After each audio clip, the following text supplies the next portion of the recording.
संबित पात्रा, लोकतंत्र है। ओके, एक सेकंड सुब्राष्ट्र, मुझे पता है आप हाथ खड़ा कर रही हैं, कलीमुल हाफिज साहब भी हाथ खड़ा कर रहे हैं, एक second, hold on hold on. मुसलमान क्यों नहीं है? अच्छा ठीक है, ओके। संबित पात्रा, अजान के लिए आपकी परमिशन, हलाल के लिए आपकी परमिशन, हिजाब के लिए आपकी परमिशन, एनआरसी नहीं सीए है। भाई हमें करना क्या है मुझे बताइए, मार्गदर्शन कराइए। आज मुझे परमिशन दीजिए बोलने के लिए प्लीज। अच्छा, अब मुझे परमिशन है बोलने की अमीश भाई, थैंक यू। देखिए अमीश भाई, चलिए हम लोग तो बड़े बदमाश हैं, हम तो एंटी मुस्लिम हैं, हम तो फिरंगियों से भी गए गुजरे हैं। मैं इतना बोलना चाहता हूं, ये कांग्रेस पार्टी और ये जो आम आदमी पार्टी, ये सब तो अच्छी पार्टियां हैं। आप किसने रोका है? अभी गुजरात का चुनाव आ रहा है, अभी हिमाचल प्रदेश के तो चुनाव होने वाले हैं कुछ दिनों के अंदर, 2024 में चुनाव होने वाले हैं भारत के अंदर लोकसभा के। भैया मैं तो गुलाम नबी आजाद साहब को तो आपने बेघर कर दिया, आपने तो निकाल ही दिया उनको अपनी पार्टी से ही। मैं तो कह रहा हूं अब ले दे के इमरान प्रतापगढ़ी बचे हुए हैं कांग्रेस पार्टी में, इमरान प्रतापगढ़ी को आप 2024 के पीएम कैंडिडेट के रूप में घोषित कर दीजिए। हमने रोका है क्या? गुजरात में आप सीएम कैंडिडेट घोषिट करिए ना किसी मुस्लिम भाई को, हमने रोका है।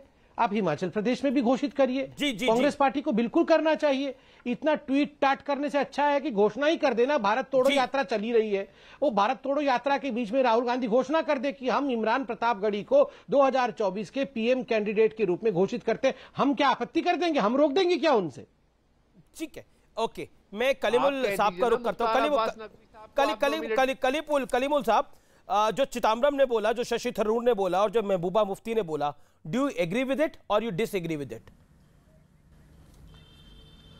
नहीं, मेरे नेता ने क्या बोला मैं वो एग्री करता हूं। मेरे नेता ने बोला एक दिन हिंदुस्तान में हिजाबी प्रधानमंत्री बनेगी, और इस पर हम स्टैंड करते हैं क्योंकि हमारा देश सेकुलर देश है, संविधान इसकी इजाजत देता है। लेकिन ये जरूर है कि आज जो भारतीय मूल का जो भारतीय मूल का प्रधानमंत्री ब्रिटिश में बना है, ब्रिटेन में बना है, उसके लिए मैं अपने पूरे देश को मुबारकबाद देता हूं और मुझे फख्र है कि वो हमारे देश से उनका लिंक है। अब आता हूं मैं कि भारतीय जनता पार्टी जो बहुत ज्यादा मिठाइयां बांट रहे हैं, खुशी बना रहे हैं, तो उन पे एक सवालिया निशान जरूर लगता है कि आपने अपनी माइनॉरिटी को कैसे ट्रीट किया है। आप इसको तो जानते ही हैं, उनके पास लोकसभा में कोई मेंबर नहीं है, राज्यसभा में कोई मेंबर नहीं है, सिर्फ एक नॉमिनेटेड लिया है, कोई मिनिस्टर नहीं है। लेकिन इससे भी आगे चलिए, सुप्रीम कोर्ट में एक भी जस्टिस नहीं है।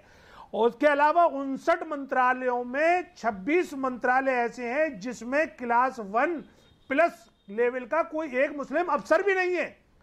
भारतीय जनता पार्टी की जो इतनी स्टेट सरकारें हैं, कहीं पे भी चुनाव हुआ इनका एमएलए मंत्री नहीं है, वो भी एक नॉमिनेटेड मंत्री बनाया है उन्होंने उत्तर प्रदेश में, जहां की एक बड़ी आबादी है। तो भारतीय जनता पार्टी जिस तरीके से अपनी माइनॉरिटी को ट्रीट करती है, तो इसको आईना दिखाना जरूरी है कि अगर तुम ब्रिटेन की इस डिसीजन पे खुश हो रहे हो, जिस पे हम आपसे ज्यादा खुश हो रहे हैं, तो आपको अपने गिरबान झांकना चाहिए। कलीमुल आपने बहुत बढ़िया काम किया, बीजेपी वालों को आईना दिखा दिया। आपने बहुत बढ़िया काम किया, आपने बीजेपी वालों को आईना दिखा दिया। मैं जानना चाह रहा हूं, क्या असद ओवैसी साहब ने दिवाली पर विश किया था? आईना दिखाना जरूरी है इनको। बिल्कुल, मैंने किया ट्वीट। नहीं, आपने नेता की बात कर रहा हूं। दिवाली मुबारक मैं आपके नेता की बात कर रहा हूं। आपके नेता ने दिवाली पर बधाई दी थी। मैं नेता नहीं हूं। एक सेकंड, आपके नेता ने दी थी आपको। मैं नेता नहीं हूं। अरे आप बिल्कुल नेता हैं। अभी आपने बोला मैं तो अपने नेता की बात करूंगा। आप नेता हैं, लेकिन मैं आपके भी नेता की बात कर रहा हूं। मैं बात कर रहा हूं, क्या असद ओवैसी साहब ने आईना आप दिखा रहे हैं, क्या असद ओवैसी ने दिवाली की शुभकामनाएं दी थी? मैं दिवाली की राम राम नहीं कह रहा, दिवाली की शुभकामनाएं दी थी, हाँ या ना? अगर दी थी तो बता दीजिए हाँ, नहीं दी थी तो बता दीजिए ना, फिर आगे बढ़ाते कहानी। आप देखिए, वो एक ट्रू सेकुलर पर्सन है। वो दिवाली होली नहीं, चाहे वो क्रिसमस हो, कुछ भी हो, वो दिल से लोगों को मुबारकबाद देते हैं। दी थी कि नहीं दी थी? मैं दिल से नहीं कह रहा, ये भी हूं बाकायदा। अरे मैं भी आपको भेज देता हूं, उनका फोटो लग के मुबारकबाद छपी है हमारे यहाँ। उन्होंने ट्विटर पे दी थी बधाई की नहीं दी थी? फेसबुक पे दी थी बधाई नहीं दी थी? कोई बाइट आई थी कि नहीं आई थी? एक बात बताइए, जब उनकी मुबारकबाद, उनका फोटो लगकर हमारा पोस्टर जारी हुआ है, तो उन्हीं की मुबारकबाद है वो। और दूसरी बात सुनिए जरा, आप देखिए, आप जिसका मुझ पर रिएक्शन मांग रहे हैं कि मैं चिदम्बरम पे रिएक्शन दूं, मैं और दूसरे नेताओं पे रिएक्शन दूं, तो रिएक्शन तो मैं अपने नेता पे दूंगा। ठीक है, मेरा नेता चाहता है कि भारत की प्रधानमंत्री। ओके, सुब्राष्ट्र, आप काफी देर से हाथ खड़ा कर रही है, मेक योर पॉइंट। ये सेकुलरिज्म की एक नई परिभाषा है जिसमें आज बहुत एक ही कौम की अगर हम बात करेंगे तो हम सेकुलर हैं, अगर हम ईसाई की बात करेंगे तो हम सेकुलर नहीं है, अगर हम पारसी की बात करेंगे तो सेकुलर नहीं है। नहीं,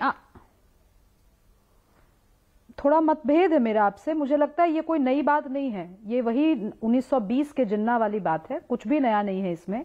हाँ, ये है कि आज ये आवाजें लेजिटिमाइज हो रही हैं और मुझे थोड़ी शिकायत भी है आमिश जी। ये जो एक व्यक्ति है, मैं नाम नहीं लूंगी क्योंकि आपने उनको मंच दिया है, सीधे सीधे आकर के ये कह रहे हैं कि मुसलमानों का रिप्रेजेंटेटिव कहाँ है भारतीय जनता पार्टी में या किसी भी पार्टी में या किसी भी सरकार में। मैं ये पूछना चाहती हूं कि जब देश ने, इन लोगों ने संविधान तो नहीं पढ़ा है, संविधान नहीं पढ़ा इसीलिए जम्मू कश्मीर पर बात करने में कतराते हैं, कश्मीर पर बात करने में कतराते हैं, तो इनसे मैं बहस करनी है, इनका लेवल भी नहीं है कि इनसे संवैधानिक मुद्दों पर बहस की जाए, सेक्युलरिज्म पर बहस की जाए। लेकिन कुछ तथ्य हैं जो मैं जरूर सामने रखना चाहती हूँ। मैं इनसे पूछना चाहती हूँ कि ये जो लोग हैं जो यहाँ बैठ करके दिखाई दे रहे हैं, उनको तो पता है ना पीछे से कौन बोल रहा है। ये क्या मैं आपके समय बोली थी कलीमुल हाफिज, गरम तवे पर पॉपकॉर्न की तरह मत उतरिए। अभी मैंने बोलना शुरू भी नहीं किया, एक तथ्य नहीं रखा है मैंने अभी। नहीं, उस लेडी का डेजिग्नेशन लोगों को पता लग जाए कि ये कौन महान इन्हीं को बोलने दीजिए ना, आमिर जी, इन्हीं को बोलने दीजिए, क्योंकि इन लोगों को, इन नेताओं को रैलियों में बुलाया नहीं जाता, मंच मिलता नहीं है। इनको लगता है टेलीविजन पर है तो हम रैली ही संबोधित कर लें। तो आप बकिए, क्योंकि मुझे कोई बोलने का इच्छा नहीं। अमित जी, आपने यहाँ पे इसे रैली में भेजिए इस लेडी को, ये लेडी में रैली में जाए, यहाँ पे आने की जरूरत नहीं है। अपनी बात रख रही है। अभी आप वकालत कर रहे थे हिजाबर को प्रधानमंत्री हम बनाएंगे। ये है इनका, ये पूरे स्क्रीन पे, आज स्क्रीन पे 1 2 3 4 5 6 डब्बे हैं, 6 में से एक रिप्रेजेंटेटिव महिलाओं का, और ये बात करते हैं कि हिजाब वाली महिलाओं को बोलने देंगे। ये बकिए, आप लोगों को हिम्मत नहीं है सुनने की, इसलिए मैं तथ्य से बात ही नहीं, आप लोगों से इसीलिए बात ही नहीं समझ रहे हैं। इनका मुझे ब्रेक के लिए रुकना पड़ेगा, मुझे ब्रेक के लिए रुकना पड़ेगा। आप देख रहे हैं आर पार, मैं ब्रेक के लिए रुक रहा हूं, आप देख रहे हैं आर पार।